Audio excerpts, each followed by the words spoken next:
And this is pretty much what's been going on the planet.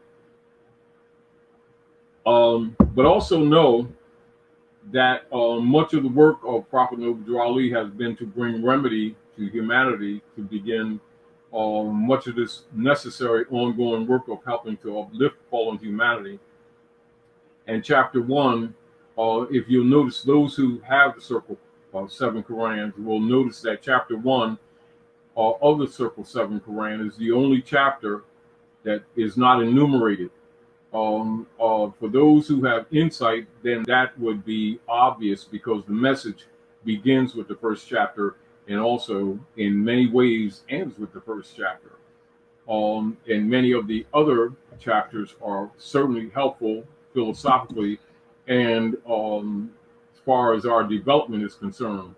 But I emphasize chapter 1 because it gives you past, present, and future. And I noticed that over the years, talking to different people, many people haven't noticed that. So I just brought that to your attention. And it's called Creation and Fall of Man. But when you look at it, it's talking about man's preset experience here at Midgard, etc., and the potential of the outcome, etc. And so that would be a source for both strength and trust in the principles of your ancient mothers and fathers, and that they were not totally without what you would call psychic weapons or psychic knowledge of how things operate. And people who are not aware of the culture logically many of them would become forlorn and think or that they had no remedies to the everyday lives or that they suffer at Midgard due to the priesthood, particularly the priesthood who have veiled themselves as politicians, who have been really extremely demonic, etc., while pretending to be peacemakers, peace bringers, peacekeepers, etc., which is pretty much opposite of what they actually been doing. And so I wanted to bring that to your attention with chapter 1 so that many of you who happen to have Circle 7 don't get caught in the dogmatic, spooky perspective that's often cast by many people who really haven't studied well the literature shared with us by our illustrious prophet, as well as many who have systematically misrepresented the prophet for their own personal gain, etc. So you can look beyond that and recognize that it's universal in its character. And also recognize, also I want to bring this to your attention because a lot of people miss this in the chapter, because as those who have been studying and who really have been studying the culture or the Sabian culture know that the root foundations of religions on the planet are cosmological in their character. And of course, for children, we already know, we've discussed multiple times the anthropomorphic presentment for the purpose of teaching children. And however, what you find is, and this is redundant, that many of the priesthood have maintained the anthropomorphic angle and kept the people actually stagnated for their own personal purposes. And this has much to do with helping to uplift fallen humanity by making them aware of the anthropomorphic angle, not for the point of rejecting it, but for the point of comprehending that it was a tool for children, not for adults. You know, so what we would call adults. So when you become more mature about the realities of life, you would be better able and willing to look at the workings of nature realistically and pragmatically and adjust your life accordingly and responsibly. This would be demonstrated with the statement where it says, when I was a child. And how would you make that statement so many times, Dr. Naila, where they would make the statement, when I was a child, I thought as a child, did the things that children do. Understood as a child. Yes. But when I became, they say, a man or mature, I put away childish things. Yes, and that principle, what you discover, is repeated many times, but has not been the practice because the people had not been made aware that that has to do with dismissing the anthropomorphic angle of instructing, and then taking the people to the science. So when people talk about more science, very often you won't see them it being explained to them that more science is cosmology and the workings of nature. It is metaphysical. As a matter of fact, Noble Drew Ali was referred to as the great Egyptian metaphysician. That's a fact, you know, and they also refer to him as Professor Drew. That's no secret, but what I recognize, unfortunately, with many people who are cognate of Noble Drew Ali's teachings and philosophies, many people have not been, and they have sometimes pigeonholed him in the dogmatic concept, which is not to their advantage. If they would study much that he has shared with us, they would take a totally different view and recognize the great sacrifices and the great length by which he took at personal risk to bring a lot of this information to the people. And ultimately, like many of the prophets before him, was sacrificed, or assassinated. However, those many of the people have taken the teachings and actually taken them out, or instructed people in such manners to bring them back to the Sabian culture, so that they could apply the knowledge as opposed to just repeating things because they heard somebody say things. And of course, those who have less than genuine intent for helping the people would immediately get upset because they really don't want humanity liberated. They don't want humanity to recognize their own capacities. And so when you even look at the questionnaire that the prophet has prepared for the people, where he says, how did the prophet begin to uplift the Moorish Americans? And the response is, the answer is by teaching them to be themselves. And logically, if the Moors aren't availed on some of the culture of the ancient Sabian Moors, the great Gnostics who are the founders of religion, they hear those phrases and those terms. They hear a lot of people in all the nations of the earth talking about, the ancient Gnostics being the founders of religion, etc., but not give them the Gnostic philosophies by which to measure all of the different religious so-called systems that came out of it, and therefore get caught up in the schism operations of the priesthood, where they have practiced keeping people divided against each other, angry at each other, and competing with their different versions of gods, etc., dealing with the different names that have been used by the different people from the different family groups in different linguistic forms, but at the same time admitting that we have source, or what you call common source, etc. And so chapter 1 will help a lot of people to dispel the misconceptions that the Quran in its principle is not universal, because in fact it absolutely is. And it was prepared, the prophet prepared it, because he said, as he said, this knowledge has always been around. It's been held back from the Asiatics of North America.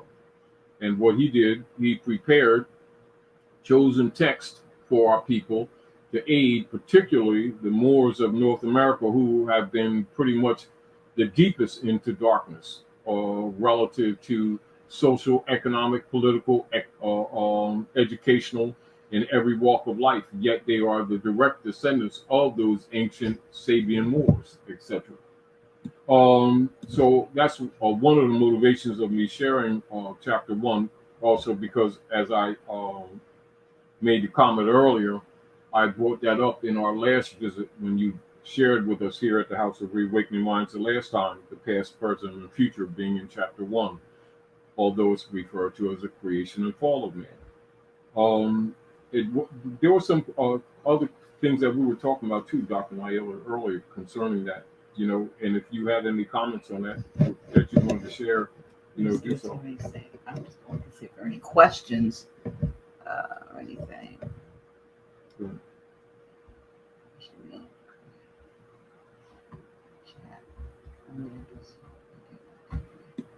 Okay.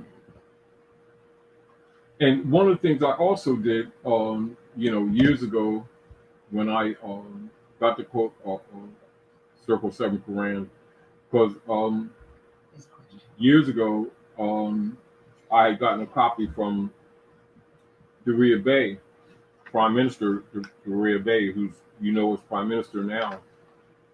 Years ago, she shared hers with me, and just before I'd gotten that, when I visited, when I used to do contracting on a regular basis, a brother shared with me some of the literature from CMB registered in the Library of Congress, which I knew of, and I got some of the original text, etc. It was very interesting. Of course, as soon as I saw it, I just fell right into it because it's harmonic with your nature. If you're harmonic with nature, it falls right in, almost like those old pair of loafers type thing. So and I thought I'd share that with you all because I see as people talk, I see a lot of times people get confused, and I think even over the years, one of the reasons why I've always more or less leaned towards looking at scripture from a metaphysic point of view is because I find that so many people are still lost in the anthropomorphic view. So that's always been an angle that I've used to try to dissuade people from getting buried into the schismata that's designed by the priesthood with the anthropomorphic view as a mind control tool, which is why you don't see me pumping, that religious mentality, not because I'm not religious, because what they've been pumping in the name of religion wasn't religion, it was mind control. And so I wanted to share chapter 1 with you because if a being has an open mind, you can see it because it's even telling you what the culture is. It's literally telling you what the culture is. And it's telling you the fundamentals, operations of the physical man and the soul man, so that your concepts of what you'll call staged or just above and below correspondence, as you know, the rule in phenomena that operates on the earth, the rule of correspondence in Hermetic law is as above, so below. So as above, so below. So you have your Trinity up and your Trinity down in balance, which is Hex Alpha. And of course, there's a philosophy concerning that too.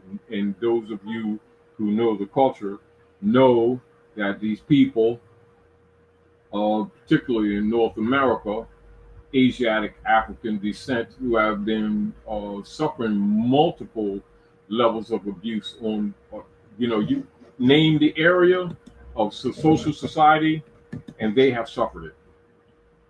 However, many of them don't know that they're descendants of the ancient Sabians. They'll hear the word people saying Jew all the time, Hebrew and Jew, in reference to Saba, but they won't tell you it's Saba, and they won't tell you that Hebrew and Jew is a cover-up for the Sabian wars, etc. So, and many of the people who study and study well, who already know that that Islam as a particular point of view is just simply a Coptic sect of Coptic Christianity of the ancient Sabian Moors. And so even people's concept of Islam and Christianity, for the most part, has been actually misrepresented by many people on many fronts. So once in a while, I'll mention that to people so they don't get caught up in that schism operations of thinking that they're more special than someone else, or that someone else is more special than they are. Because all of it has one root that has the same root, so that you don't get caught in the schisms. And also, this is comprehend why the prophet always said to the Moors, you must learn to love instead of hate, because one of the tools of the priesthood has always been keeping people challenging each other and rejecting each other based on whether they're Muslim, claim to be Muslim, Christian, Jew, or Confucius, etc.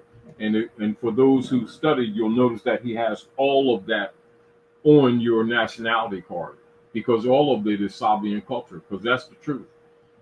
So I wanted to bring chapter 1 up to you to remove that argument that you see many people have, or create those schisms and divisionisms based on their misconceptions of the Circle 7 Quran and the misconceptions of even some of the angles on how we've been sharing the information and why certain angles we've used over the years to share this information, contrary to the anthropomorphic angle.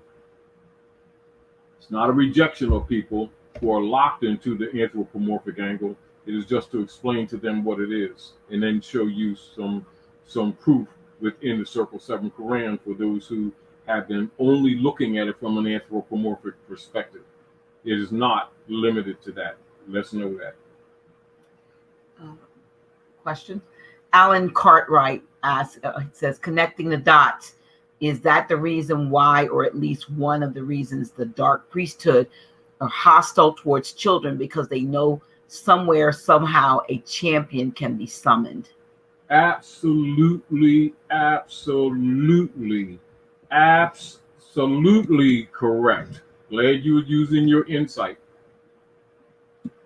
You know when you answered. You knew when you asked it, but I'm glad that you asked the question to share for many who, one, in their heart know that to be true, but don't have the courage to ask that question or even to make that statement. And it's absolutely correct. You're absolutely correct. Just two things, because many of the children, and particularly now, and this is particular for this energy time now, and this goes with the planes of life that you see mentioned in the Quran. So the planes of life are actually dimensions. So the cognizance of the human, as the human evolves within the energies of the cycles of the sun and the moon, a lot of these sensories will develop just like a flower. That's why it gives you the demonstration of the workings of nature in chapter 1. And he wants to shut them down before they awaken, because many of them are champions being brought to solve some of the problems at Midgard. And so this is why they want to kill them off. As a matter of fact, for many of you who probably never put it together, that's what the operations of Roe versus Wade was actually about. That was set up by the priesthood so they could kill off the children under the guise of helping women. And of course, many women who really haven't been using their divine mind fell for it and helped in the genociding of their own children, who also have been used for food. That's another part of the problems that we're dealing with today. And that's the truth.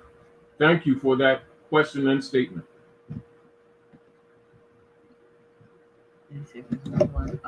Comments. And I'm appreciative that some of the people are beginning to demonstrate the courage to really ask the uncomfortable questions and make the uncomfortable truth statements that are necessary for helping to uplift fallen humanity. Thank you for that.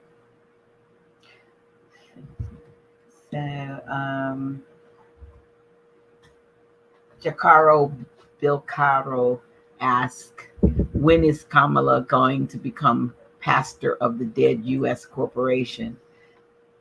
She's already been that. That's what someone else says. It's safe to assume she already is. Yes. And that whole platform, while we discuss those platforms are really marking time for them, and also distraction. However, still a good analysis, because that which is above is below. And so they're doing what you call a minor puppet show of what's taking place in the ethereal world. And that's the truth. Let's talk a little bit about, we were watching yesterday a press conference in it's supposed to be taking place in Geneva, Mm-hmm. and all of the inconsistencies of the press conference with, the so-called head of the corporation that we saw in the place that this press conference was being held. I mean, and you pointed out. Oh yeah. Oh, the background. Not only did we realize it was probably green screen, a video green screen back, but there were so many inconsistencies in what was running, that you would never see with a person of his caliber. Those it's part of the puppet show breaches, if you will, in security. If it actually was happening, part of the puppet show.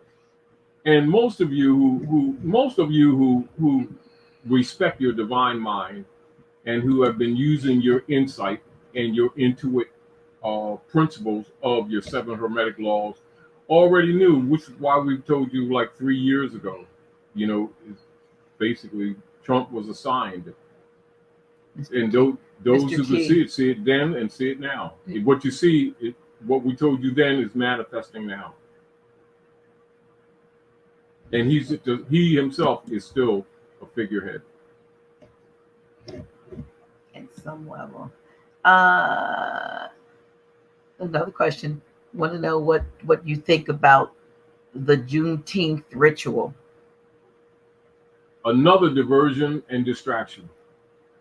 Most everything that they have presented to pacify our people, to think they're giving them something or that they're honoring them in any kind of manner, is really to distract us. And usually when they have big affairs like that, particularly when they're putting people together, in the background, there's usually some heavy human trafficking activity taking place. And that's the real truth. Now, that they really wanted to help the people, they would start off telling them the truth. Tell them about the land, the truth about the land, the truth about their corporation and their operations is a private corporation owned by the Jesuits, operated through the Roman Curia, controlled jurisdictionally by the members of the crown, known as the Circle Church and Chancery, which is your entire bar association members who are foot soldiers for the Bishopric of Rome, and operating with the artificial construct of the impersonating queen in their Trinity operations to turn everything that was Saba, into a dark ritual. And actually at the same time doing opposite absolute of what they project. And this is why we've been telling people for years, everything that they do, generally look at the fact that they're projecting. Keep that in mind. And whenever you're measuring what they do, always think impersonation, perpetration, de facto, semblance, simulacrum, prima facie, fakery, mockery, mummers, etc. That's how they operate. And for the most part, if you keep that in mind as a measurement, you can mostly see through everything that they're doing even before they start to do it. Let's see, another question. Here's a comment. Mercedes Dickinson said the Library of Congress and the Smithsonian are closed. Well, what does that tell you? The seat of the Roman goddess at the Maghreb, or the throne of the darkness pretending to be light, has been for the most part and is still being dismantled, which we told you about 4 years ago. Because remember, those of you who know about the Organic Act of Congress 1871, and of course the coup d'etat that took place 10 years before, has to do with much of the root foundation of the politics that has been taking place since the 1800s, perpetrated at North America and then projected out upon the rest of the civilized world. And so what you see, it's being dismantled, which we told you was happening under Trump. Okay.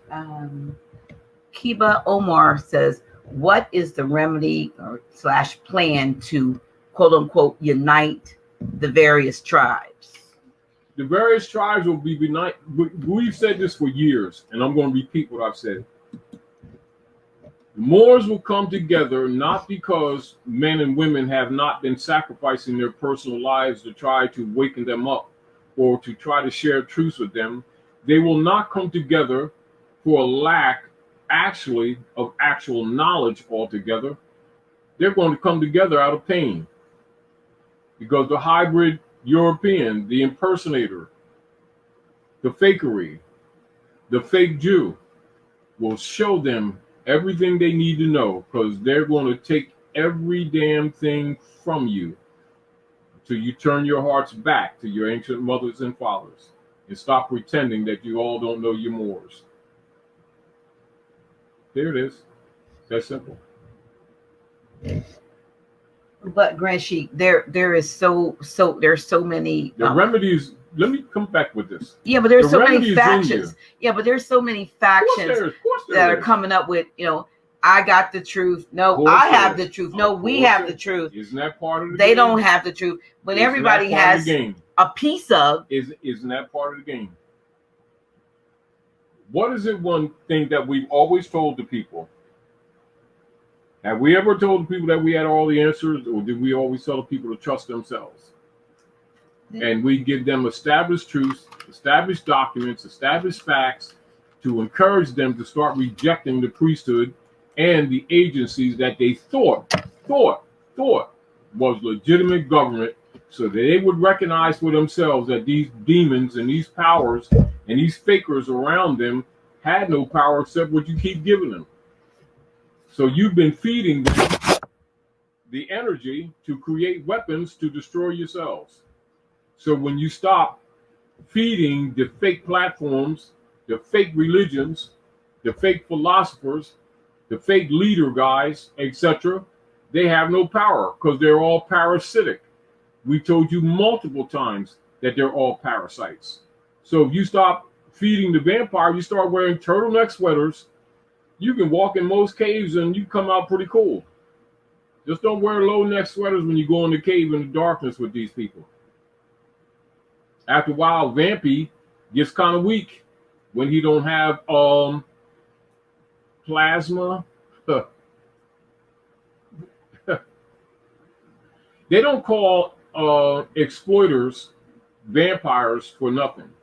If you look in the dictionary, vampirism and exploitation, vampirism is a synonym of exploiter. That's why they're also referred to as bloodsuckers. And when you think that they haven't been bloodsuckers, you've underestimated them. And I think now many people around the world are beginning to recognize that that's not a metaphorical statement, but it has been actually both metaphorical and literal. This is the kind of pain that it's going to take to wake up humanity, because they keep believing the priesthood, and the priesthood, the collective body of priesthood, has been the demon, has been the Satan. Nobody wanted to accept that when we've been telling them this for years about the full pit. They defended them.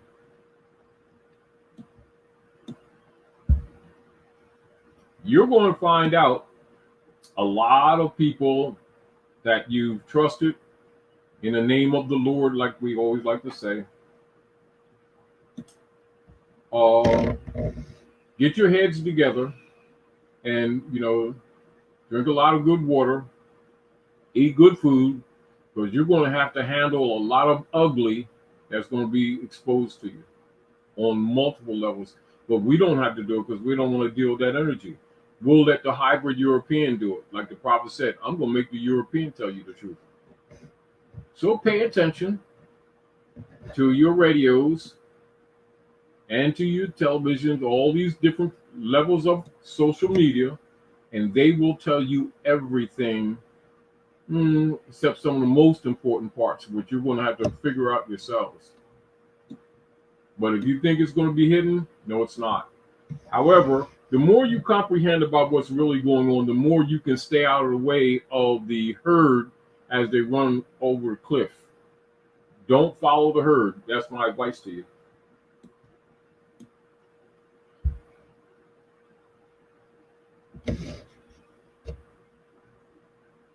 I want people to turn that attention. I can go back and see it there. Okay. LY, it says, wasn't sure if this was already covered, but why is the number 7 so significant to Moorish science? Because it is more science. But when you're talking about 7, you're talking about this particular solar system. So it's Moorish science just happens to be the fact that it's Moorish culture, but it actually involves all humanity. So don't look at it as being separate just because someone says a Muslim, Christian, Jew, Buddhist, or atheist. It matters not. If you're in physicality in this atmosphere at Midgard, Circle 7 is the Earth culture. Whether or not beings are aware of that, or cognitively, is another issue. And so you're dealing with the 7 ruling planets of this particular solar system, and it has more to do with also planets that you call the human have actually been on. Now that's the truth. The concept that humanity only dwells at Midgard is a misconception. These are other discomforting things to the average person who really doesn't know the walk of man that's going to be exposed to you in the very near future. And so a lot of what we would consider or what you're being told is new technology is actually old technology. And for the most part, a lot of it will be brought back to you because we have to clean up, and they can't continue to play these games of suppression by necessity of development. And of course, because the energy of the transits of the sun and the transits of these 7 planets within and through the Futon belt, so do some research on the Futon belt, the energy that's hitting the planet now will not allow the darkness to continue anyway. So it's not because of someone's philosophy merely, or our discomfort, or we're angry that the demons did this or the demons did the other thing. The deal of it is that their BS Gedorf can't exist under the Aquarian energy lights anyway. So you're talking about the forces of nature. So when you're talking about Circle 7, you're talking about the 7 senses, but they only told you about 5. We're not arguing that. We told you about the other 2. Not that you didn't know it. We're just bringing it together. So look at the chamber of the head, etc., because it's going to come to you anyway. So people with big mouths like me won't even matter because it's going to come to you by nature, and that's the truth. So I'm giving you a little bit, but you'll recognize it on your own values now. And it's sort of like some of the things we talk about is sometimes we get boring doing it because it's sort of like, like you're talking about a coming storm, and now you're still having a conversation and you're in the storm. Well, we're in the storm. And it's sort of like that. So we're trying to find different angles to wake up the few who aren't woke because of love and because we want to make things better for all of us. Because what we project for the rest of those who are less asleep, we project for ourselves. So even love, in a way, while selfless, is also selfish. So if you love others as you love yourself, it's because we all are one. And so when you look at even the closeout of the Quran, it says what? This is the uniting of Allah. This is the uniting of the Holy Quran of Mecca. But the Holy Quran is not just the book. The Holy Quran is the reading, the knowledge. It is the collective.